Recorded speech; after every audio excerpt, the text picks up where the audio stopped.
अभी एक फिल्म आ रही है, परेश रावल की फिल्म आ रही है, उसका पोस्टर भी आपको मैंने दिखाया, जहाँ पर जो टॉप पोर्शन होता है ताजमहल का जो पोर्शन है वो ऐसा खोलते हुए दिख रहे हैं और अंदर से वहाँ से शंकर भगवान की एक प्रतिमा ऐसे आ रही है, वैसा दिखाई देता है, गुंबज को खोलते हैं।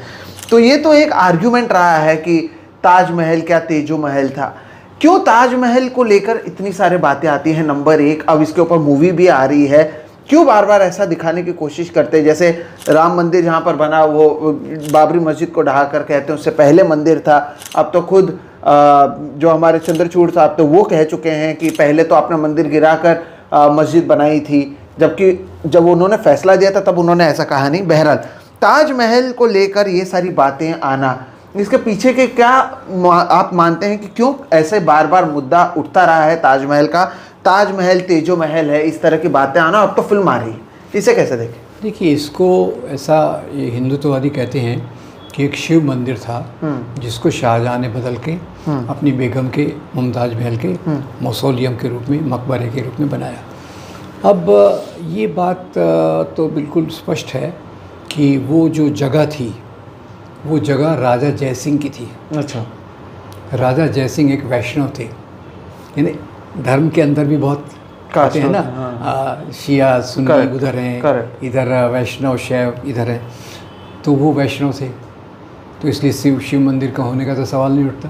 वो राजा जयसिंह से शाहजहाँ ने खरीदी वो ज़मीन, हाँ, और उन्होंने बनवाया। इसका क्या सबूत है भाई? तो सबूत ये है कि शाहजहाँ के दरबार के जो रिकॉर्ड्स हैं, रिकॉर्ड्स यानी बही खाता, क्या बोलेंगे, अकाउंट बुक, अकाउंट बुक में आपको मिलेगा कि आज इतना पैसा कारीगरों को दिया गया। अच्छा। इतना मार्बल, मकराना से मार्बल आया, उसके लिए इतना पैसा खर्च किया गया।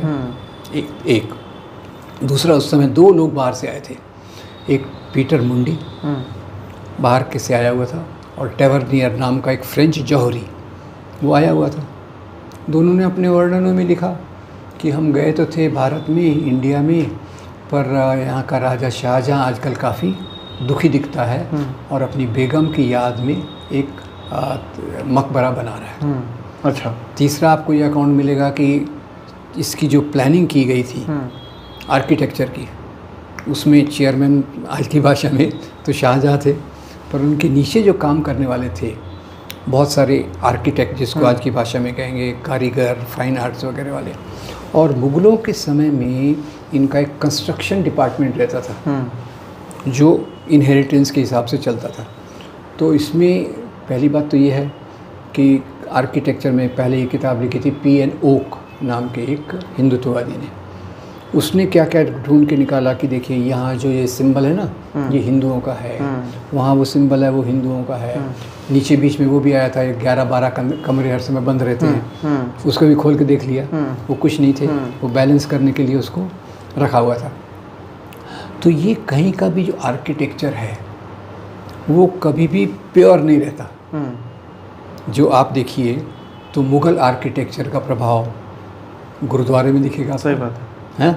मुग़ल आर्किटेक्चर का प्रभाव कई मंदिरों में भी दिखेगा। ऐसे ही हिंदू मोटिव जिसको अंग्रेज़ी में कहते हैं, I don't know Hindi word, तो वैसे कई मोटिव वहाँ हैं, जिसके बेसिस पे P.N. ओक एक के बाद एक बिल्ड करते जाते हैं कि यहाँ ये शिव का प्रतीक है, वो शिव का प्रतीक है, वो इसका प्रतीक है।